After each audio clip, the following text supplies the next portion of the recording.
সংসদের 13তম অধিবেশনের প্রথম বক্তব্য রাখবেন মিস্টার দুলাল। মাননীয় সদস্য, আপনার সময় 3 মিনিট।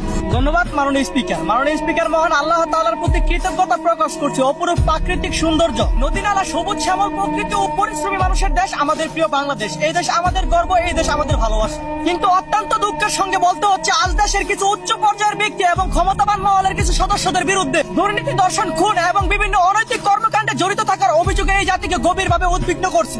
মাননীয় স্পিকার, আজ আমি এই দেশে ঘটে যাওয়া কিছু জঘন্যতম কাজ ধাপে ধাপে এই মহান সংসদে বলতে চাই। আমি আজ এই দেশের নাগরিক হিসাবে লজ্জিত, কারণ আমার মতন পার্লামেন্টের ব্যক্তিও আজ মেয়ে নিয়ে অনৈতিক কার্যকলাপে ধরা পড়ে। দুঃখের বিষয় হলো, যখন একজন সংসদ সদস্যের বিরুদ্ধে অনৈতিক কর্মকাণ্ডের অভিযোগ ওঠে, তখন সাধারণ মানুষের মনে রাষ্ট্র ও গণতান্ত্রিক প্রতিষ্ঠানের উপর আস্থা নড়বড় হয়ে ওঠে।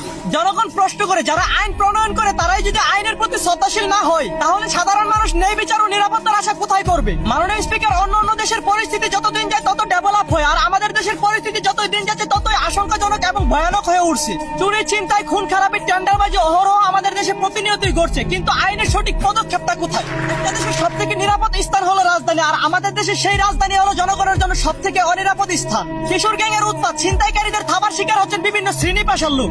এমনকি গ্রাম থেকে গিয়ে রাজধানীতে ভ্যান চালিয়ে খেটে খাওয়া মানুষটিকেও আর চাঁদাবাজদের হাতের শিকার হতে হয়। তবে কি এভাবেই চলবে আমাদের দেশ? এটাই কি আমাদের স্বাধীন সোনার বাংলাদেশ? মাননীয় স্পিকার, যে তরুণদের হাতে থাকার কথা ছিল খাতা কলম, আজ তাদের হাতে দেখা যাচ্ছে পিস্তল ও দেশীয় অস্ত্র।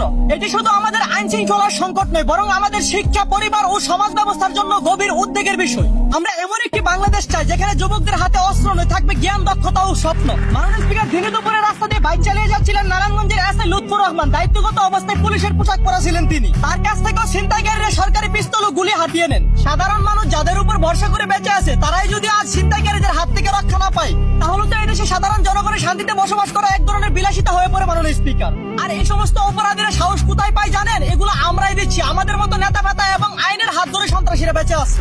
একটা দেশের আইন যদি চায় 1 মাসের মধ্যে সবকিছু নিয়ন্ত্রণে আনতে পারে, কিন্তু তারা এটা করবে না, কারণ 20-30 হাজার টাকা বেতন দিয়ে তো আর লন্ডনে বাড়ি রাখতে পারবে না। তাই তাদের দরকার ঘুষ খেয়ে পকেট ভরা।